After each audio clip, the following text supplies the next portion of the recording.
Përshëndetje dhe mirë se erdhët të dashur akrepër, do bëjmë leximin e radhës për ju. Kjo javë është thellësisht shëruese për ty, akrepi. Është momenti për të pasuar plagët e së kaluarës, për të heshtur zërin e mbrëmshëm që të kritikon, për të bërë zgjedhje të ndërgjegjshme dhe të qenë drejt rikthimit tek vetja jote e plotë, akrepi. Është koha të lëshosh dhimbjen që ke mbajtur gjatë. Zemra jote meriton të ndjej lehtësi dhe gëzim përsëri. Pastrimi i mbrëmshëm të dashur akrepër hap hapësirë dhe dashuri, absolutisht dhe qetësi.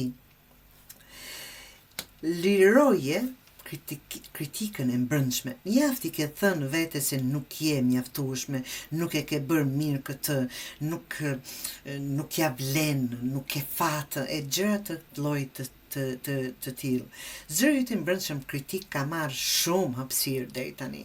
Fillo të flasësh me mirësjellje ndaj vetes dhe të shohësh se si vetbesimi yt do të rritet.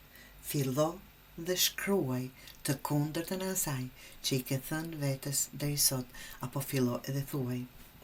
Zgjedh me kujdes.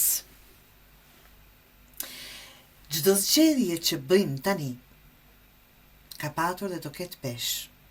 Nëse i bën me vetdije dhe në përputhje me atë që kërkon shpirti yt, ka që unë mund të kërkoj gjëra tjera, ti gjëra tjera, ai tjetër gjëra tjera. Pra, ato çfarë ndjen ti, e ardhmja jote do të hapet me qartësi dhe drejtim. Të rinovosh, nga që shikoni këtu janë një udhkryq që je duke qëndruar.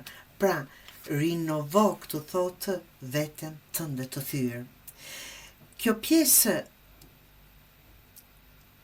ta them, apo ka pjesë, më mirë, ka pjesë në të mbetura në dhimbje që po presin të rikthehen tek ti. Je gati të bësh sërish i apo e plot, akrepi. Vetëm duhet të pranosh dhe të sjellësh gjërat që i ndjen në shtëpi, pra në veten tënde.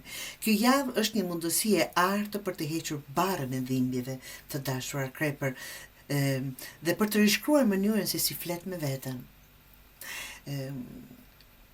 Apo si lejon dhe të tjerët. Zgjedhjet e tua do të vendosin drejtimin, ndaj bëj me ndërgjegje, me vidije të plotë dhe me dashuri për veten. Zgjedhjen tënde.